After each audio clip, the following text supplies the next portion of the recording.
Hello everyone, this is Scarzig, and welcome back to another design talk. Today, we're talking about Lavaslasher. Now, with all of the talk right now around Magmar as a whole, around their new cards they got, Homeostatic Rebuke and Saurian Finality, why am I talking about specifically Lavaslasher?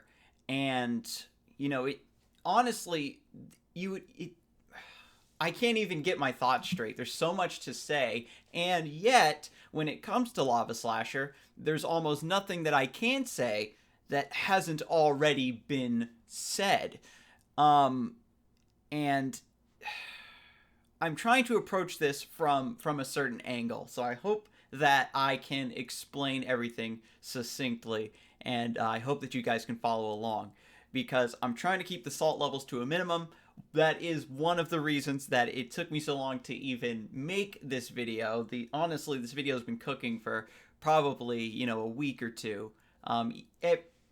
Even before when this card was first released, everybody has, it's been on everybody's radar at the very least. It's always been overpowered.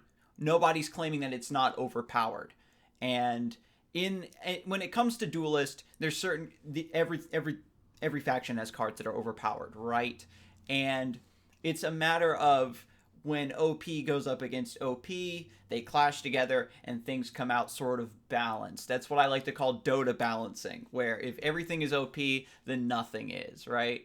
But that's a very thin line to walk for sure. And Lavaslasher, even though it's been absolutely ridiculous since it came out, it seems like there's always been bigger fish to fry, right? Because when Ancient Bonds came out, suddenly we had the Arcanist meta, and then after the Arcanist meta, there was the Mechazor thing, where people were like, oh man, maybe Mechazor needs to have another look taken at it, and of course, Mechazor was finally addressed. Arcanist just ended up rotating out, because Vanar got something even stronger. Everybody was like, oh crap, now go Seraphim, Flawless Reflection, Luminous Charge, those need to be looked at. Aggro Cassiva, that needs to be looked at. Phantasm, all these cards have been in the community spotlight, so to speak. And as everything has been addressed and, has, rotated out, so to speak, I mean, in terms of what is in and out of the meta, right? The official rotations haven't started yet. And Magmar's just been coasting along, floating under the radar. And for a while, that's been fine. But the problem now is that Homeostatic Rebuke and Saurian Finality, the top two cards that they got, there's a ton of other things that Magmar got in this expansion, Immortal Vanguards, and it just boggles my mind, right? Because Armada is ridiculous, and I've only seen Armada played in one game, and ironically enough, in that one game, my opponent ended up playing multiple copies of Armada. Pupa Bomb is a card that everybody thought was going to be ridiculous, right? They gave Magmar Ghetto Holy Immolation, an extra War Beast with a condition, and that card doesn't see play. And you have to wonder, like, how much crazy tempo does Magmar have at the moment that they don't need a knockoff Holy Immolation? I think that any other faction would love to detonate a minion and deal 4 damage in an AoE, right? That's like amazing for a lot of factions, and Magmar doesn't need it, which is absolutely hysterical. But that all being said, it is finally Magmar's turn to be addressed. And I'm not here to talk about Saurian Finality and Homeostatic Rebuke per se. Like, Lavaslasher will remain the main focus of this video. But I will say that Saurian Finality is really ridiculous, right? But I think that Saurian Finality's power is exacerbated by Lavaslasher's existence, and to an extent Homeostatic Rebuke. All of these cards don't exist in a vacuum. There is context there. For people who have played this game for a long time, you can probably think right now of a couple metas where Saurian Finality would be too slow, or paying 7 mana to not directly develop a minion on the board isn't good enough. Or and that's what I'm saying. It's this whole mixture. Like if Saurian Finality had come out, 2 expansions ago, it probably wouldn't have enough support to be, you know, what am I saying? Like viable enough, fast enough. I mean, it's a card that's there to counter Ghost, Flawless Reflection, Seraphim for sure, and that deck actually ended up getting nerfed anyway and taken out of the meta. And now the card that was supposedly supposed to counter that deck, right? Because if you prevent Vanar from getting to 7 mana and playing their Ghost Seraphim with Saurian Finality, then that deck has another counter. Flawless Reflection, aka Wall Vanar. I always kind of had a weird tick about that deck being called Wall Vanar because it didn't really rely on Winter's Wake as a win condition. But anyway, Flawless Seraphim Vanar, I suppose would be naturally countered by Saurian Finality, but with the nerf to Frostburn and the nerf to Aspect of the Ravager, that deck doesn't have enough consistent removal to make it as safely to the late game and get off their combo. And so we finally come back around to this card that's supposed to counter a deck that no longer exists. And I think that now it just exists in a power vacuum, right? When the strongest deck in the meta goes away, you also have to consider that as a buff to every single deck that would normally lose to that deck, right? And so Magmar is absolutely skyrocketed to the top. But I almost don't want to say skyrocketed because I feel like Magmar has always been viable. It's always been a solid deck because Lavaslasher, the standard Metallurgist into Lavaslasher, into War Beast, into Plasma Storm if they need it, and then they kill you, like the good old Magmar curving out and stomping you into the dust, has been happening forever, and those cards just slot directly into that deck and make it even stronger. And now that Magmar, I think with Saurian Finality, giving them such a clean counter to so many late game win conditions, and with Homeostatic Rebuke, just giving them basically extra, for all intents and purposes, Homeostatic Rebuke is almost just extra copies of Plasma Storm, but it's a bit better than that, obviously, because it destroys EMPs and anything that has even attack, even health. Excuse me. So it's absolutely nutty. But I feel like I'm getting a little sidetracked, but that's fine. Because again, like I said, all these cards are connected. And I feel like Lavaslasher is the linchpin. You'll hear people say, Saurian Finality is fine, but it's actually Homeostatic Rebuke that's a problem. And I'm here to say that Homeostatic Rebuke and Saurian Finality are theoretically fine, even though they are overpowered, theoretically fine in the overall context of Duelyst, in a world where Lavaslasher doesn't also exist. And I suppose, in order to elaborate on that point a little bit, it's going to be difficult, right? Because we don't have, us as the player base, we don't have any concrete numbers. Anybody who's played, I don't know how things are going in, silver and gold in terms of what decks are being played, or if people play, even have the collection, right, to actually play the Saurian Finality, like Ultra, OP, Magmar build, like that full build. But at Diamond and S rank, because I've actually been trying to get S rank this month, and it's a struggle. Everybody's playing Magmar, and shade to those players. You got to play what you got to play to climb that ladder to get at the top of the S rank leaderboards, right?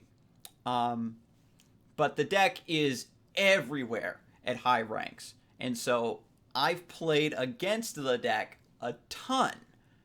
And I will say that without concrete numbers, just with my own anecdotal experience, you got to take that with a grain of salt, and everybody else's experience playing against Magmar. Here's the thing: when a new really strong deck shows up on the meta, at first everybody's just kind of like, let's wait and see, because you only have anecdotal evidence to go off of. It's just, a friend of mine was playing on ladder the other day, and he played, 8 straight games against Magmar, and they all just did basically the same thing, and he couldn't counter it, and he lost all those games. And everybody's like, well, maybe there's a counter. Let's wait a little bit. Let's see. And that's exactly what you're supposed to do. You don't overreact to these things. But because this deck is so powerful, has completely taken the meta by storm, we actually have a lot more collective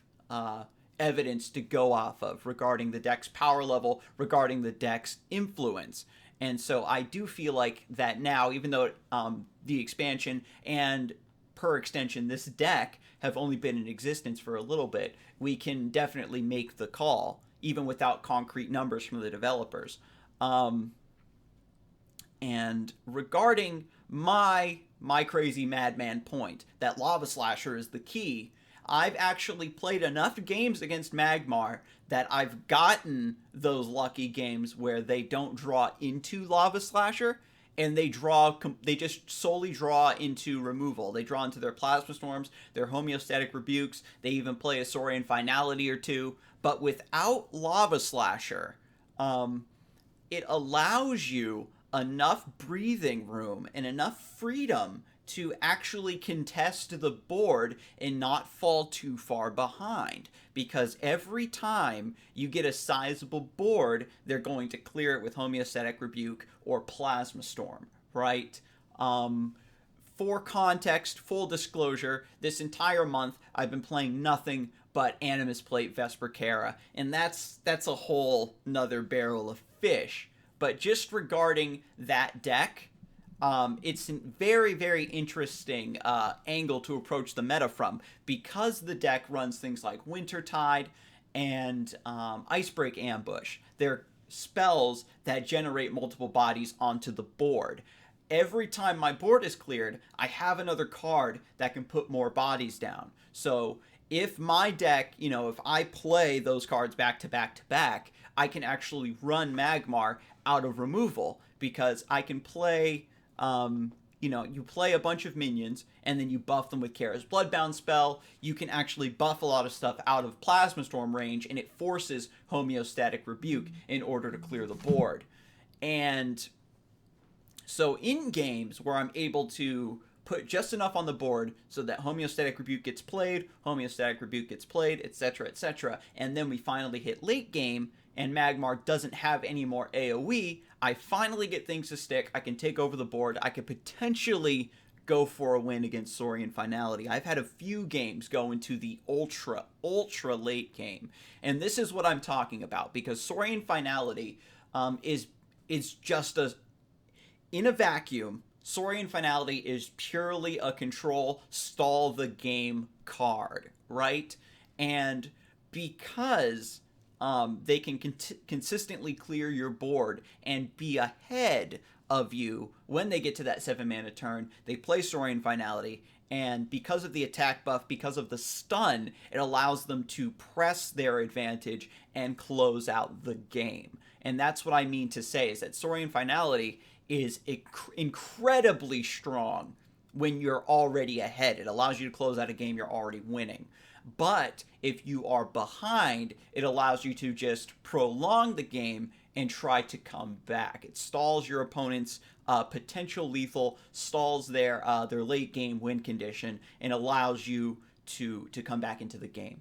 And in terms of trying to push Control Magmar back into the meta, back into the spotlight, because that's what Magmar was way back in the day, was a heavy control faction. They either had like really aggressive plays or just like a super heavy control play style.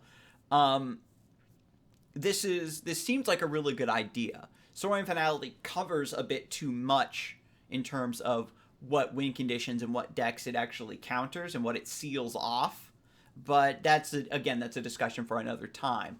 I'm here to talk about Lavaslasher because it guarantees that Magmar is going to be ahead of you on board. And I think to illustrate this, we'll go over to the fancy drawing grid here. You guys can see my mouse? Okay, perfect. So, I'm trying to think of a scenario where going second against Magmar is good, right? That's actually kind of skinny. Let me up my pen size a little bit. Okay, so if you're going second against Magmar, I'm pretty sure it's a death sentence. I can't recall a game where I convincingly won. Well, that's not true. I have had games where going second against Magmar, I have won, but it is a struggle because Magmar walks 2 forward to this space, and then what do? They drop their 2-drop. If this is a Golem Metallurgist, they're threatening Lavaslasher on you on the next turn by moving the Metallurgist down to take this mana, ramp to 4, and then that means that Lavaslasher can hit all of these places because then their general moves to this location. They take center, and then Lavaslasher threatens all of these tiles. Like it's well, not this one. it just becomes like absolutely ridiculous, right? They could even the ability for them to just instantly pressure the center of the board and keep you contained on your side is absolutely horrendous if they open up with Golem Metallurgist, because you are now saying, okay, I need to play around Lavaslasher, because they play Lavaslasher on this tile. That's what I mean. They play Lavaslasher on this tile. It threatens all the way over here. They can play Lavaslasher on this tile, this one, and so they're threatening every single tile from here to here, right? So you've only got these tiles here, these first 2 rows on your side that are safe, and that is absolutely nutty. I've had games where I'll move 2 forward onto this. Hang on, this is getting a little bit messy. But anyway, if Magmar is standing here and they got the Golem Metallurgist in play threatening this mana, you're here. And so you move 2 forward to this space, and I literally will play my 2-drop or my 3-drop behind me in an incredibly, bad position, where it's just like, this is all I can do to make sure this minion doesn't die to Lavaslasher, because the threat is so imminent. You could even do a play where you step here, and then play your minion above you, and that's theoretically safe, but that minion can't contest mana. At least with this opening, you have a chance that if they're merciful, you can take this center tile, or you can step down here and threaten the Golem Metallurgist if it takes this mana. And that's what I'm talking about, is that it forces you from the start of the game to make incredibly defensive, inefficient plays that basically force you to give up all the mana. And that's why Magmar pulls ahead of you so quickly, because what they do is, because they influence this part of the board so strongly, they can save these mana tiles for themselves and then use them to ramp into 4 on their next turn. They'll be on 4 natural, they can ramp into 5, and then do the same thing next turn. They can be extremely greedy with the mana and keep ramping into further up and up and up plays. And let's say you do a really greedy line. If we're in this same... Oops, hang on. That's not what I want. If we do this same setup, what we'll do is we'll put this on its own layer. So, because this is going to be the default board state that we're talking about. This is Magmar's turn 1 into turn 2 after you've done something, right? And so you move forward, and then let's say you're playing Abyssian, and then you do the Wraithling opening, right? You do Wraithling Swarm to take all 3 of these mana tiles, and then it allows you to play another minion here or something. So that's like the swarm opening. But Magmar is on 3 mana this turn, right? Their next turn, after it goes back to them, in this scenario, I suppose they would be... let me see. I suppose in this scenario, it would be like this. They're on 3 mana. They could literally just Rebuke to kill all these Wraithlings and then just take center, right? They're just going to stand in the center. They still have their Golem Metallurgist alive. They might move him 2 backwards. They might move him just 2 backwards to keep him safe because he's still alive. They're still going to get that Golem discount, and then they go from there. Or they step into the center, and then they just play like a Rage Binder here or something, right? They get a 3/4 with Rebirth. And with that stat line, you punch it with your General, you trade in 2 Wraithlings, or whatever, and then you still need to use another Wraithling to kill the Rage Binder egg. And so you're already having to trade in your Swarm to go up against the Rage Binder. And mind you, they play this Rage Binder for 2 mana. So if they step up like this, play Rage Binder on this top mana, then they have more mana to work with. They could play another 2-drop, maybe a Cryptographer or something.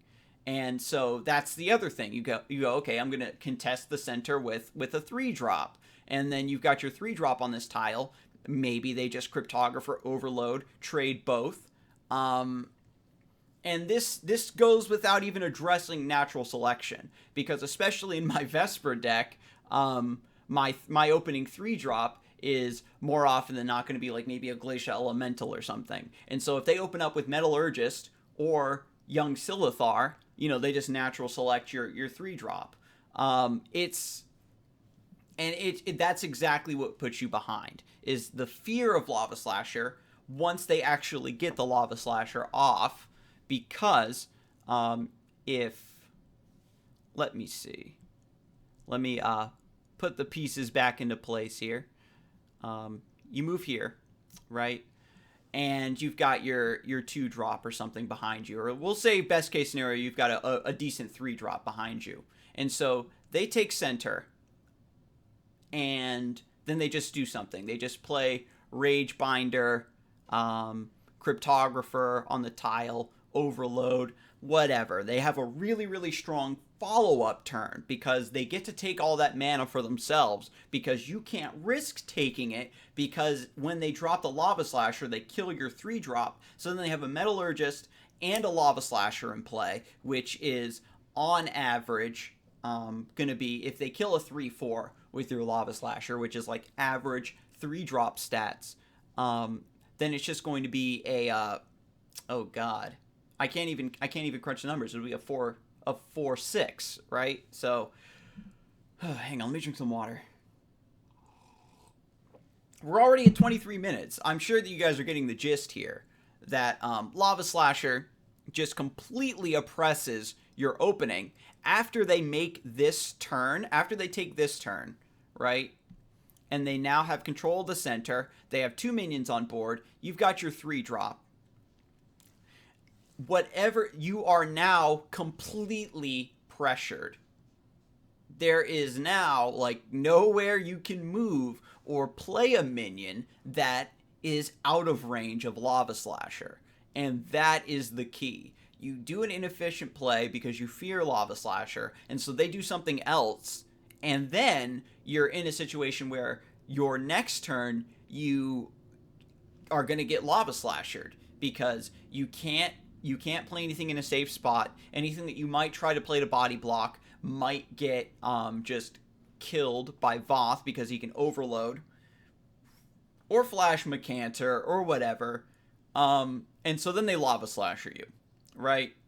After you get Lavaslasher, I think that we're pretty much done with the grid. I'm demonstrating how basically this is basically the point I'm trying to make, is because the Rage Binder can theoretically move, the Metallurgist after taking this mana could theoretically move, and then because you can play Lavaslasher here, suddenly every single tile is now within Lavaslasher's range. And so, after you get hit with the Lavaslasher, let's say you have some way to deal with the 4/6. I don't know, aspect of the Ravager. You transform it, kill the wolf, do whatever. Maybe you've got martyrdom if you're Lionar, and something. Maybe you have some 3 or 4 mana removal spell to get rid of the big Lavaslasher body so that it doesn't threaten to punch you for 8 damage or just continuously kill whatever you try to summon out of range of it, right? And so Lavaslasher sets you behind against this big body because it's already killed something. Any removal you use on the Lavaslasher afterwards is already putting you further behind because Lavaslasher kills something and then eats a removal before it dies. It's guaranteed, you know, a 1-for-1 at least. And so that's getting it a 2-for-1 if it manages to punch something else, or if you have to use a damage-based removal and your general to hit it, or another minion to hit it to finish off its health pool, its 9 HP health pool, then it's getting 3-for-1s and stuff. It's absolutely nutty. Furthermore, when they play that Lavaslasher, especially if it's on 4 mana, or if they flash it out and they play it on 3, then you have a big minion that's in your face that can just step around you, and they can summon a second Lavaslasher to summon what you just summoned, right? I mean, to kill what you just summoned, theoretically. Furthermore, anything that you summon that has 5 HP or more, usually has a low enough attack value that they can just natural select it, especially if they trade in the Metallurgist.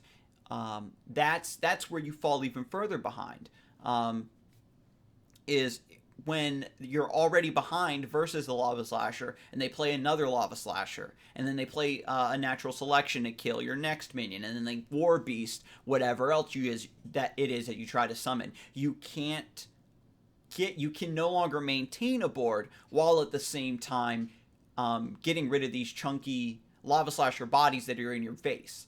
And that is why when they homeostatic rebuke, if you go for a swarm play, or if you say, you know what, fine, I'm going to tank the Lavaslasher, I'm going to tank Voth and his overload stacks, I'm going to trade general HP in order to protect my minions and try to set up a board for next turn or something. Maybe you have buffs, maybe you just need minions on board, or at least try to play them defensively to shield yourself. They're just eating through it. Or they just play Plasma Storm because their Lavaslasher survive Plasma Storm. Any type of spell or ability that summons multiple small body blocker style minions dies to Plasma Storm, or Homeostatic Rebuke, right? Because Wraithlings are even statted. Winter Merits, I was talking about Wintertide earlier, those are even statted. When I talked earlier about Icebreak Ambush, that summons 2 Snow Chasers, a Crystal Cloaker, and a Wolf Raven. Those are all, Wolf Raven is even statted when it's infiltrated. And then Crystal Cloakers and Snow Chasers have higher attack than HP, so they die to Homeostatic Rebuke. Everything you try to do to come back gets stuffed by Homeostatic Rebuke, and then they just play Saurian Finality to stun you and just move in for the kill.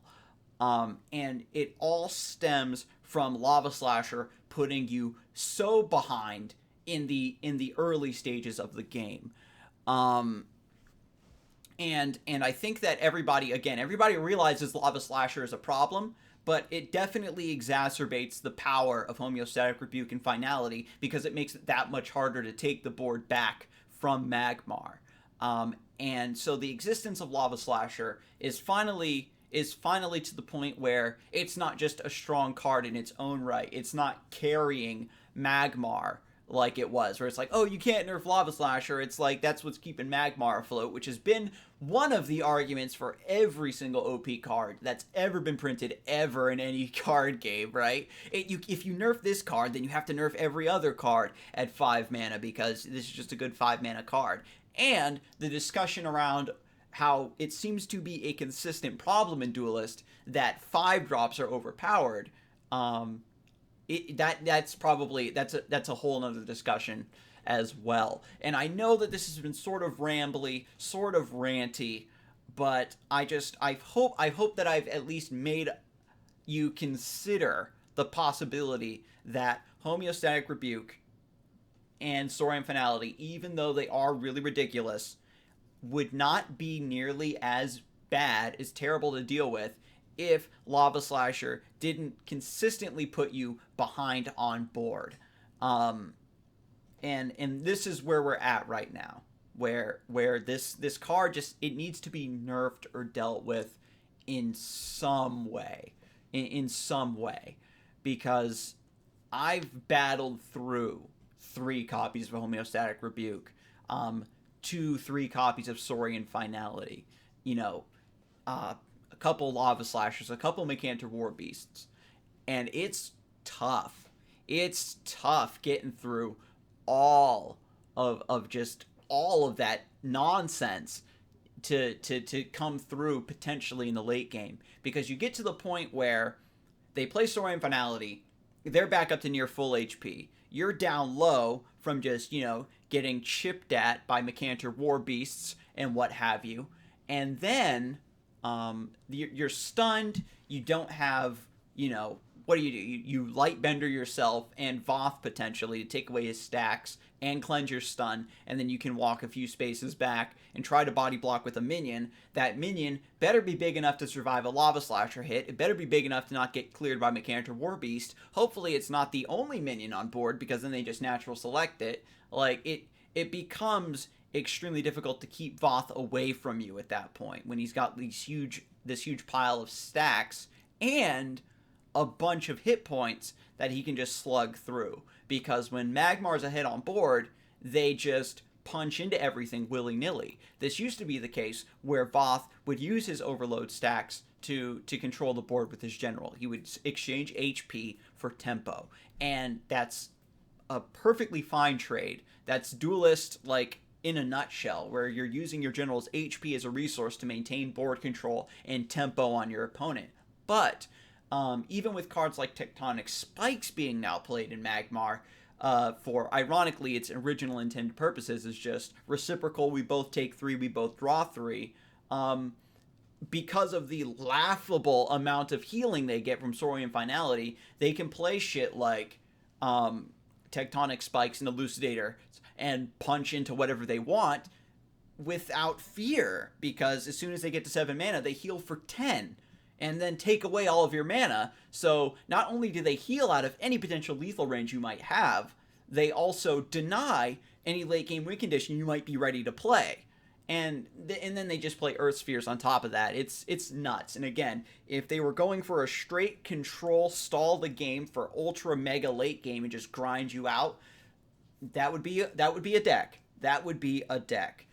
But because of Lavaslasher, they get to do tempo into a finisher rather than I'm going to play the ultra control game. And I know I'm repeating myself, and just please just look at Lavaslasher again and just try to consider, like, when next time you play against Magmar, because you will, don't think about Homeostatic Rebuke. Don't think about Saurian Finality. They'll tilt you, but think about Lavaslasher, because I guarantee that's the card that you have in mind from the very beginning of the game when you're deciding where to summon your 2-drops and where to summon your 3-drops in the early mid-game, right? Because you know that they're going to Lavaslasher, they're going to flash Lavaslasher, and if they do, it sets you too far behind, because there isn't anything you can do to a Lavaslasher's leftover body, which is, on average, a 4/6, right? If they flash it out and then slap a 3/4, then it's a 4/4. That's still a really good body. And so what do you do to a 4/4?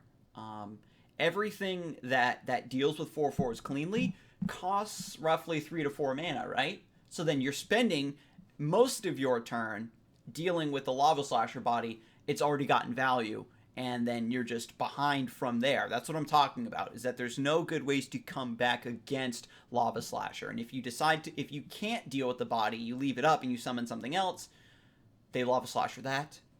They potentially natural selection that. If you play 2 small things, maybe they just Plasma Storm them. Homeostatic Rebuke. I'm repeating myself. We'll end this here. Thank you so much for listening to me ramble about this card and other Magmar things for nearly 35 minutes. and I will see you next time. You have a good one.